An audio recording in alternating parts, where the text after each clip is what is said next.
diterbitkan 92 tapi langsung dari Targum Yonatan abad kedua.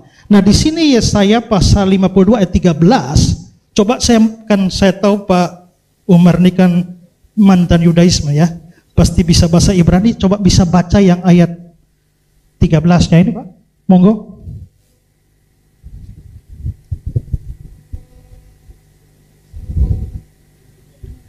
Yang ayat 13 ya Pak. Ini loh, Yesaya 52 ini ayat 13, coba tolong dibaca Pak. Dalam bahasa Ibrani ya. Nah, saya minta Bapak baca. Nah, gini loh. Anda bisa baca apa tidak? Nah, saya hanya minta baca untuk menunjukkan bahwa dari Targum Yonatan abad yang kedua ini memang dia mengacu kepada Israel atau bukan. Nah, kalau begitu coba baca. Apakah dia ngomong tentang Israel? Ya? Saya nggak bisa baca. Saya hanya minta coba baca. Coba baca. Ya, kan Anda ahlinya. Maka sekarang saya bilang, atau Pak Dondi bisa baca? Enggak, saya nggak bisa baca. Nggak bisa. Bapak nggak bisa juga. Atau ada yang mualaf yang bisa baca? Loh, enggak gini loh. Nah, sebentar. Oke, kalau tidak bisa baca, Pak ya, tolong difoto cari orang yang bisa baca. Ya, tapi oke, sekarang begini loh. Bukan masalah baca, Anda nggak boleh playing victim yang saya minta. Kayak gini loh Pak. Tahan dulu, silakan tahan dulu. Ini kata apa? Pak bisa baca ini kata apa? Bapak baca. Nah, saya tahu. Enggak, Bapak bisa baca enggak? Saya tahu kata ini kata. Coba Anda baca coba. Bapak baca, coba. Loh, Anda kok ngetes saya? Saya tahu, Pak. Iya. Saya hanya minta Anda tolong coba Anda baca ini loh. Ini Anda baca lah. Baik. Kan untuk Anda yang nyeburkan ini, data loh. silakan untuk Pak Esra. Anda yang nyeburkan data kok saya suruh. Jadi Anda nggak bisa baca, nggak mau baca, nggak bisa baca. Anda. Ya? Makanya gini Bapak. Okay. Ya. Anda jangan gini. Bang Umar, yang saya minta ketika Anda dulu. menjelaskan konsep yang Anda mengambil dari Yehonatan, Anda nggak boleh mengambil referensi dari Kristen. Yahudi Mesianik Kristen bukan? Ini bukan Kristen Pak. Bang Umar tahan dulu. Sama halnya. Ini Targum Yahudi bukan Kristen. Tunjukkan di mana Yehonatan mengimani Yesus Kristus. Bang Umar tahan dulu. Silakan untuk Pak Esra menjelaskan. Begini loh. Ini kan Anda mau menunjukkan bahwa semua sebelum rasi itu Israel. Saya bawa dokumen abad ini dokumen Pak, ini juga dokumen ini. Di sini ada semua lengkap. Ya. Yang Anda narasikan itu dari kekristenan. Haleluya, haleluya, haleluya. Assalamualaikum warahmatullahi wabarakatuh. Salam Aki. Aku kabarkan Injil keselamatan. Bapak Ibu Tuhan, ketemu lagi dengan saya Evangelis Abraham Effendi Usman. Bagaimana kabar Bapak Ibu semua? Tentu luar biasa. Nah saudaraku para pencinta Injil Habagian, kita melihat hari-hari ini ada banyak sekali dari pihak muslim, khususnya para polemikus dan para mukallaf. Mereka sibuk mencari kesalahan Alkitab. Mereka sibuk mencari serta mencari ayat mana yang bisa dia pakai, ayat mana yang bisa mereka pakai untuk mengolok-ngolok iman kekristenan.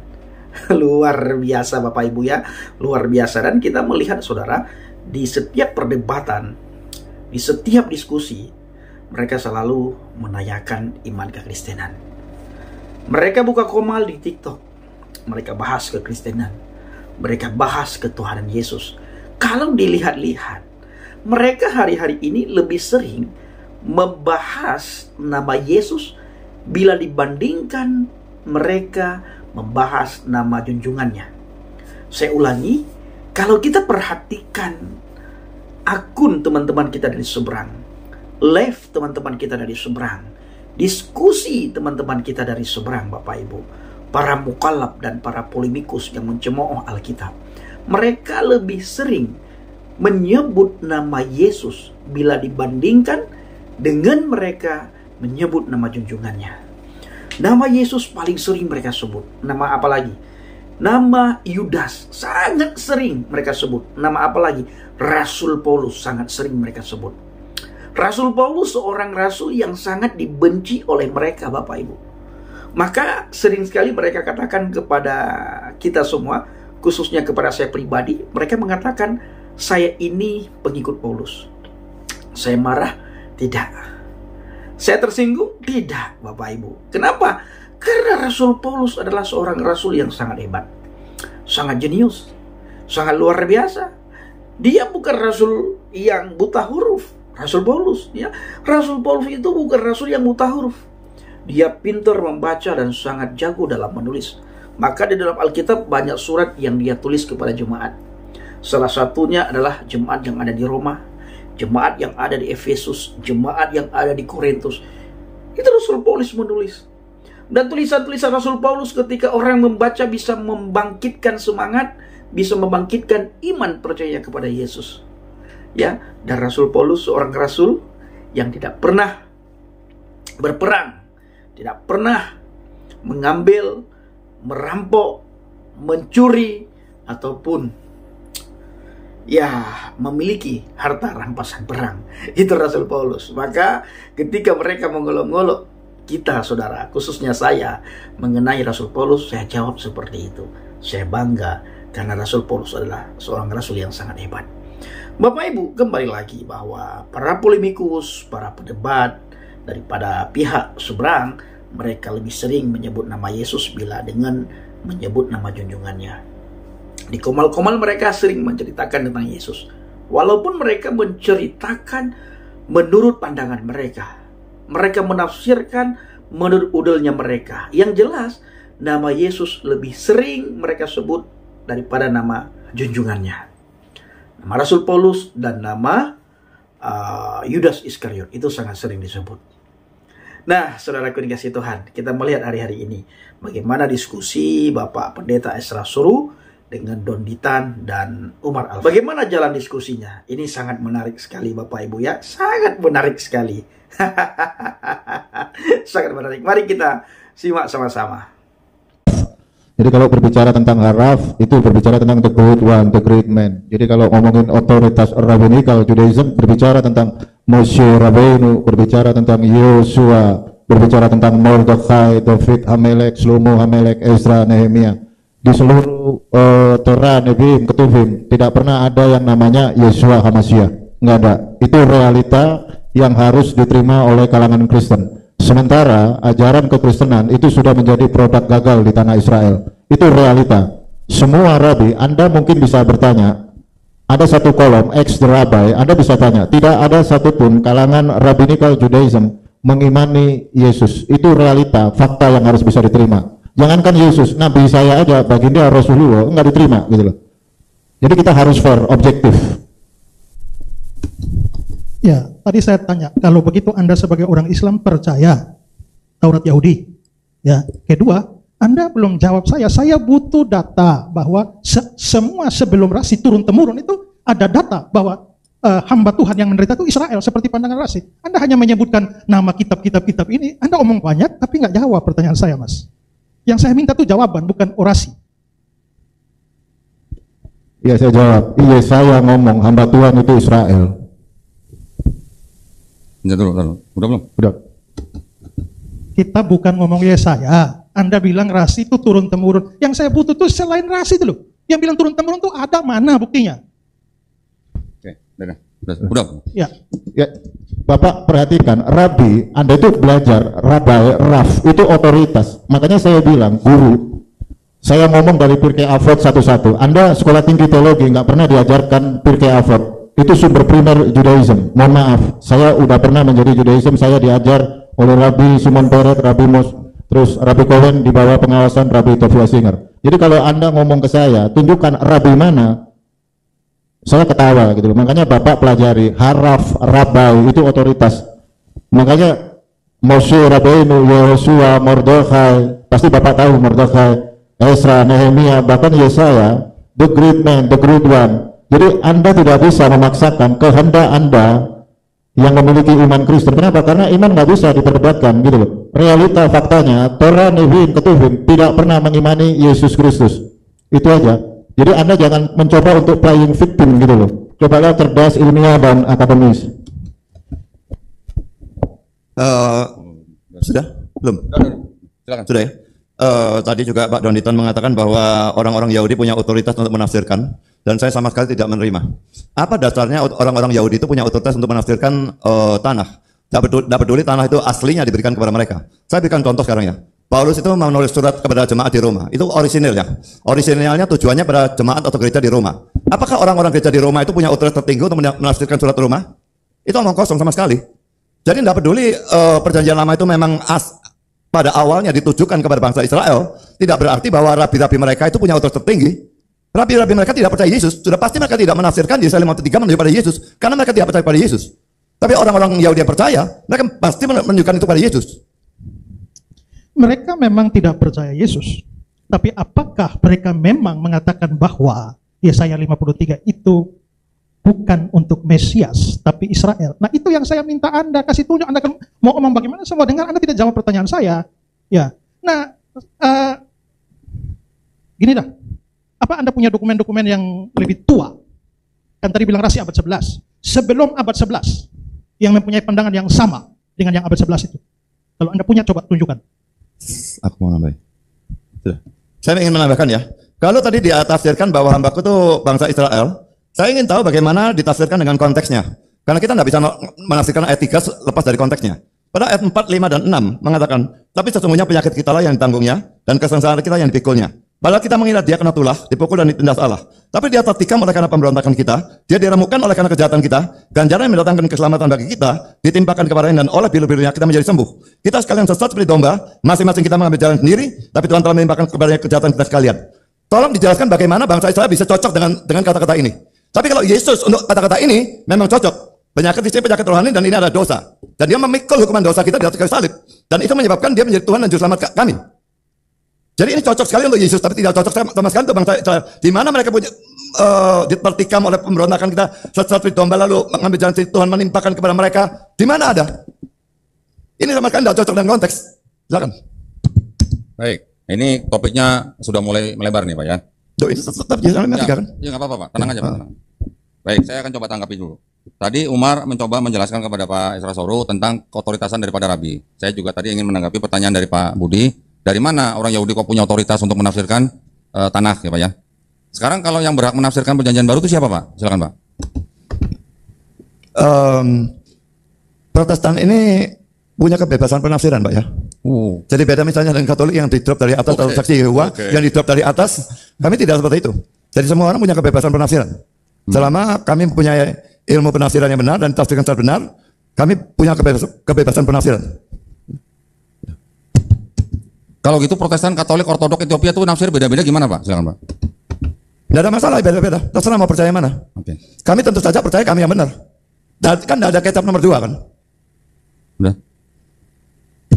Nah, kalau Bapak bilang yang berhak menafsirkan perjanjian baru adalah Kristen, walaupun Bapak bilang masing-masing sektor bisa menafsirkan secara berbeda-beda, contoh seperti Bapak yang mengatakan ketika kita debat yang di Jogja itu Pak, yang menulis kitab Tanakh adalah Musa gitu kan, Bapak menggunakan Ibrani pasal 11 ayat 26. Ternyata yang dari ND menafsirkan itu bukan Musa Pak, tapi itu bukan maksudnya bukan Musa sebagai Kristusnya itu diartikan sebagai bangsa Israel. Ya, waktu itu saya cuma belum tunjukkan aja. Jadi memang yang berhak menafsirkan PB adalah orang-orang Kristen. Terserah orang Kristen itu mau pecah berapa denominasi. Tetapi yang berhak menafsirkan, contoh misalnya nih, yang berhak menafsirkan Quran siapa? Ya kalangan Islam juga. Yang berhak menafsirkan Tanakh siapa? Ya orang-orang Yahudi Pak yang menyusun ini gitu loh Pak. Maksud saya.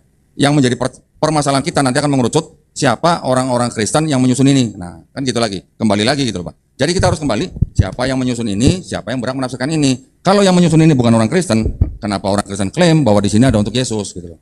Itu yang menjadi permasalahan. Nah, Kristen menggunakan jembatan Pak untuk menafsirkan ini. Jembatannya apa? Ya ini. Ini jembatannya Kristen untuk menafsirkan apa ini. Septuaginta. Nah, itu kan? Karena yang meresensi ini juga orang-orang Kristen. Yang tadi saya sebut, Origen, Lucian, Hesisius, Jerome gitu. Bahkan Irenaeus juga ikut-ikutan gitu. Yang menerjemahkan Septuaginta. Hah? Dan teruskan saya. Nah ini yang disebut dengan Septuaginta Pak, yang dalamnya bahasa Yunani. Gitu. Ini yang diterjemahkan dari sini, tetapi ini terjemahannya sudah tidak sesuai dengan ini. Nah, sekarang kalau kita mau coba, kita kembali ke permasalahan awalnya nih. Siapa yang berhak menafsirkan Tanakh, siapa yang berhak menafsirkan PB, siapa yang berhak menafsirkan Quran. Ketika kita kembali ke sini, kan kita harus menerima bahwa yang orang rabi-rabi ini yang mengatakan bahwa Yesaya 53 itu untuk bangsa Israel gitu loh. Kalau tadi Pak Esra meminta data, rabi-rabi siapa sebelum Rasi yang menafsirkan bahwa Yesaya 53 itu bukan untuk Yesus gitu Pak?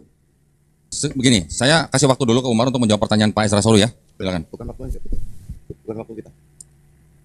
Bukannya waktu kami. Tadi bukannya waktu kami.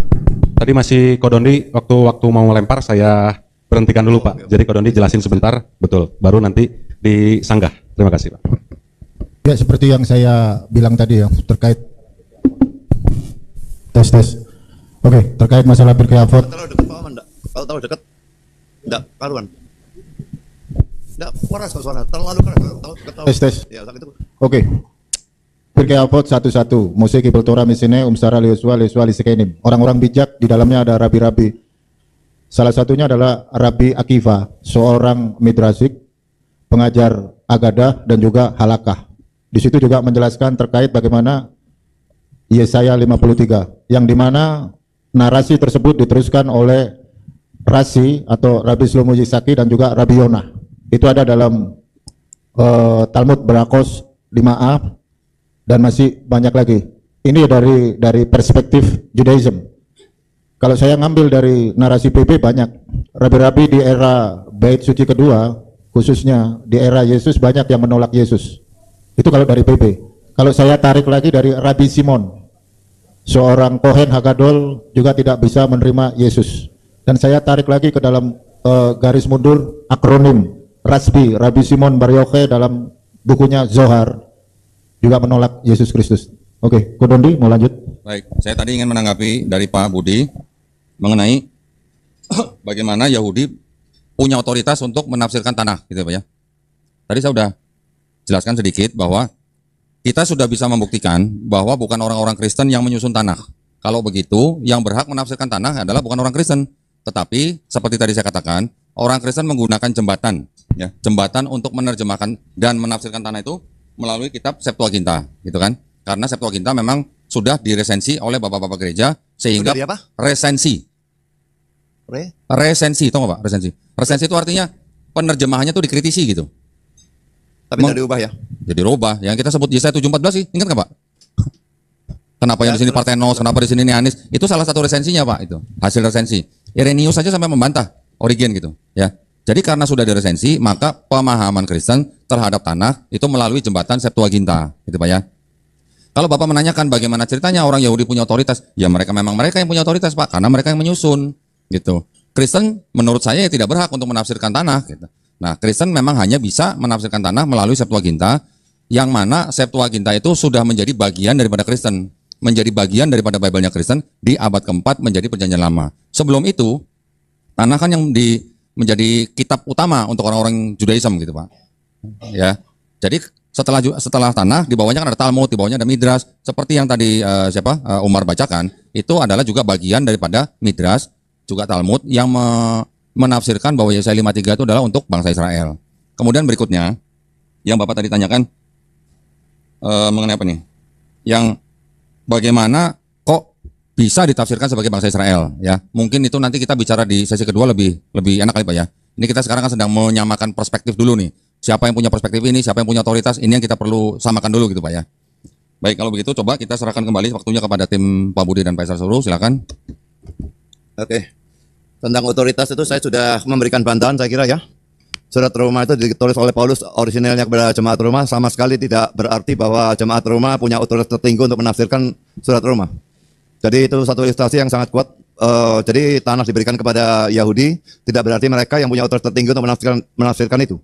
Pada zaman Yesus saja mereka dilawan oleh Yesus dalam penafsirannya. Lalu siapa yang benar? Yesus juga Yahudi. Dan bagi kami dia Tuhan. Dan dia tidak mungkin salah dalam menafsirkan. Lalu saya juga memikirkan kenapa kalian itu terus berkutat pada ayat ketiga ya. Jadi saya punya kecurigaan kalian takut membahas ayat-ayat yang lain karena ayat yang lain ini jauh lebih keras lebih kuat menunjukkan bahwa ini menunjuk pada Yesus gitu ya. Jadi saya justru akan melebar lagi. Kalau tadi saya sudah membahas ayat 4 sampai dengan ayat 6 ya. Penyakit kita yang ditanggungnya, kesengsaraan kita yang dipikulnya, itu menunjukkan Yesus sebagai substitute atau pengganti kita dalam memikul hukuman dosa. Kita yang berdosa, kita yang seharusnya dihukum, tapi dia menggantikan kita memikul hukuman yang seharusnya untuk kita. Lalu juga dalam ayat 5, dia tertikam oleh karena pemberontakan kita. Dia diremukkan oleh karena kejahatan kita. Ganjaran mendatangkan keselamatan bagi kita, ditimpakan kepadanya, dan oleh bilunya kita menjadi sembuh. Penyakit maupun sembuh di sini nih dalam arti rohani, bukan dalam arti hurufiah, ya, dalam arti jasmani tidak. Jadi penyakit rohani maksudnya dosa, sembuh juga disembuhkan dari dosa berarti diampuni dosanya. Lalu ayat 6 juga menunjukkan Yesus sebagai pengganti ya. Kita sekalian tetap di domba, masing-masing kita mengambil jalan sendiri, tapi Tuhan telah menimpakan kepadanya kejahatan kita sekalian. Kita yang sesat, tapi kejahatan kita ditimpakan kepada Yesus. Kalau ini bangsa Israel, loh bagaimana, di mana dan kapan bangsa Israel berdosa manusia? Mereka tidak bahkan tidak percaya penebusan. Bagaimana mereka yang menjadi penebus? Lalu saya lanjutkan ayat 7. Dia dianiaya tetapi dia membiarkan diri ditindas dan tidak membuka mulutnya seperti anak domba yang dibawa ke pembantaian. Seperti induk domba yang dikeluh di depan orang-orang yang menggunting bulunya, ia tidak membuka mulutnya. Ini menunjukkan kerelaannya dia. Dia tidak lawan, dia tidak memaki-maki, dia merelakan diri disembelih. Domba memang seperti itu katanya. Kalau disembelih dia tidak melawan, binatang lain melawan, tapi domba tidak. Dan kadang dijadikan gambaran dari Yesus. Dia tidak melawan. Lalu ayat 8, sesudah penahanan dan penghukuman ia terambil, dan tentang nasibnya siapa yang memikirkannya, sungguh ia terputus dari negeri orang-orang hidup. Nah ini menunjukkan dia mati. Kalau ini diterapkan pada Israel, bagaimana dia mati? Israelnya mati semua. Lalu dan karena pemberontakan umatku, ia kena tulah. Loh kalau Israel itu, ini tentang Israel ya, iya itu Israel berarti kan. Nah, tapi umatku ini Israel lagi. Bagaimana mungkin bisa saudara tafsirkan Israel? Berarti kalau oleh karena pemberontakan Israel, Israel kena tulah. Kan jadi konyol. Tapi kalau ini Yesus, ini cocok. Pemberontakan umatku, Yesus kena tulah. Tulah ini salah terjemahan, maksudnya pukul, kena pukulan. Jadi umatnya berdosa, Yesus yang menerima pukulannya.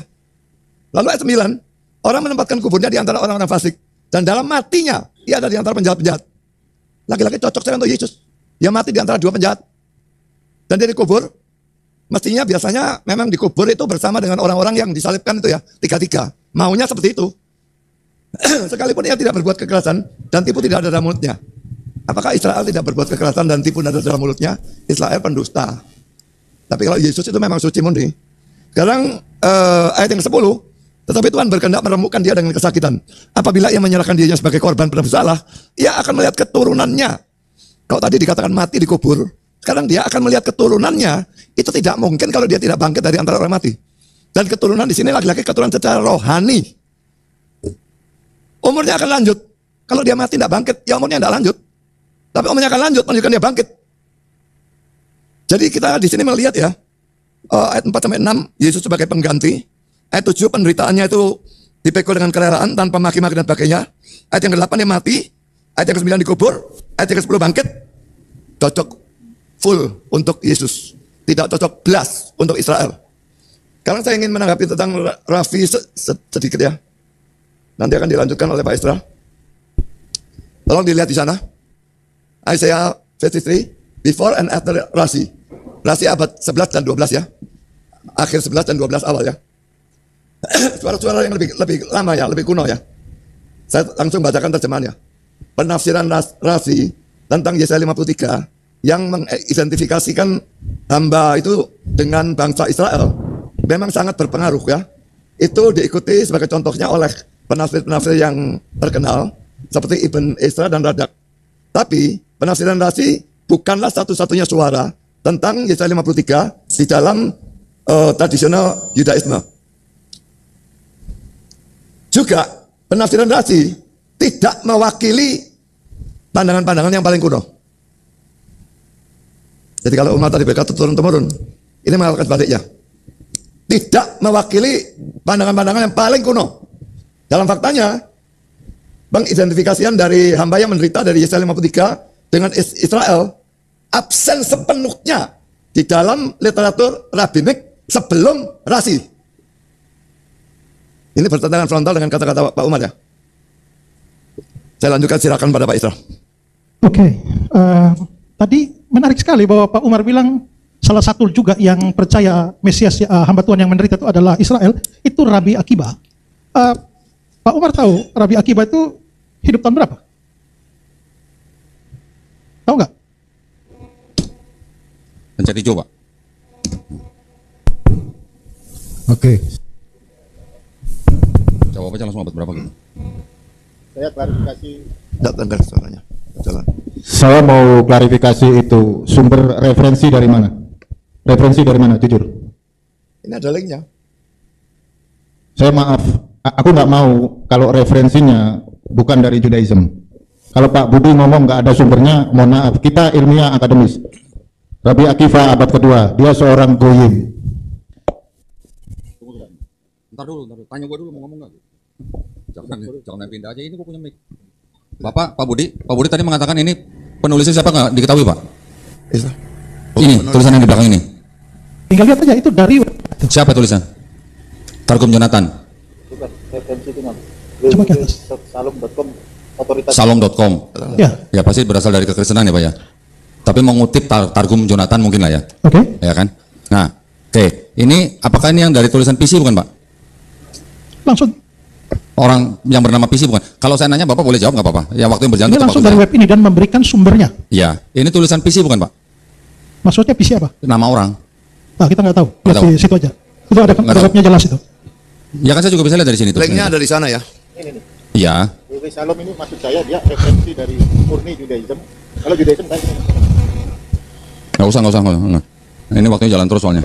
Oke. Oke, nggak apa-apa, gini aja. Poinnya gini, Bapak kalau mau tunjukkan sesuatu seperti website ini tidak apa-apa, tapi maksud saya penulis ini namanya siapa gitu maksud saya. Nah, betulkah ini tulisan PC gitu? Itu aja yang pengen saya konfirmasi ke Bapak. Oke, silakan Pak. Ya, Pak harus. Oke.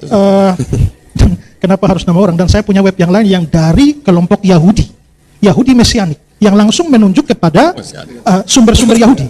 Nah, sekarang tadi aneh sekali bahwa Anda mengatakan Rabi Akiba itu percaya bahwa hamba Tuhan yang menderita itu adalah Israel. Sumbernya dari mana saya tanya?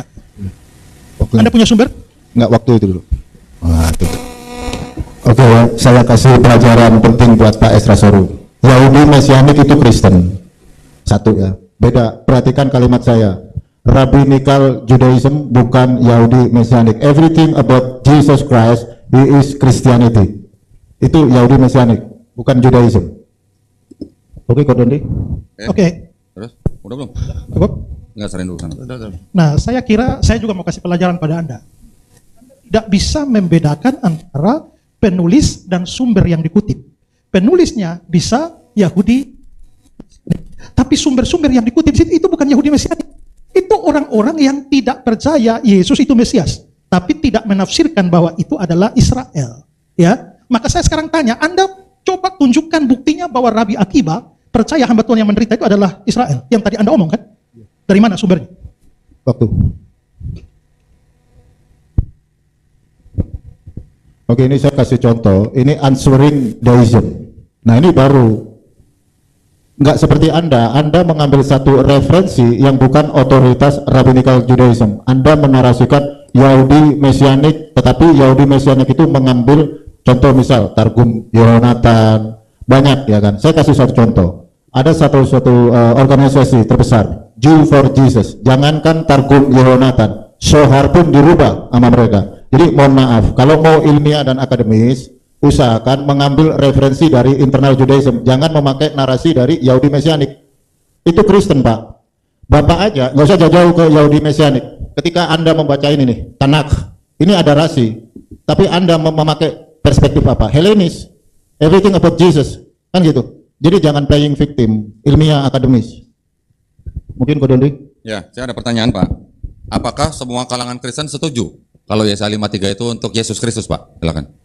Oke, saya jawab ini dulu, nanti Bapak Budi yang jawab itu ya. Aku dulu. Kamu dulu. Semua kalangan Kristen menurut saya percaya bahwa Yesaya 53 nubuat menuju pada Kristus ya. Dan kalau dikatakan itu baru data, ini juga data. Kalian mau percaya itu data dan ini bukan. Kami sebaliknya. Kami percaya ini data, kalian punya, kalian bukan. Jadi kalau itu dari Yudaisme, sudah barang tentu mereka tidak percaya. Jadi bagi saya itu bukan data. Bagi kami ini data. Dan lalu bagaimana ayat 4 sampai 10 tadi saya bahas itu jawabannya apa? Oke, sebelum itu, jadi sekali lagi Pak Umar, ini Anda tidak bisa bedakan siapa menulis dan apa yang dikutip. Kalau Anda mau menunjukkan ini salah, Anda harus buktikan bahwa yang dikutip oleh Yahudi Kristen itu bukan pandangan Yahudi, yang non-Mesianik. Nah, di situ ada banyak ya. Sekarang saya ada bawa di sini nih ya, Targum Yonatan ya, yang dari abad kedua. Saya mau kasih tunjuk dulu ya. Permisi.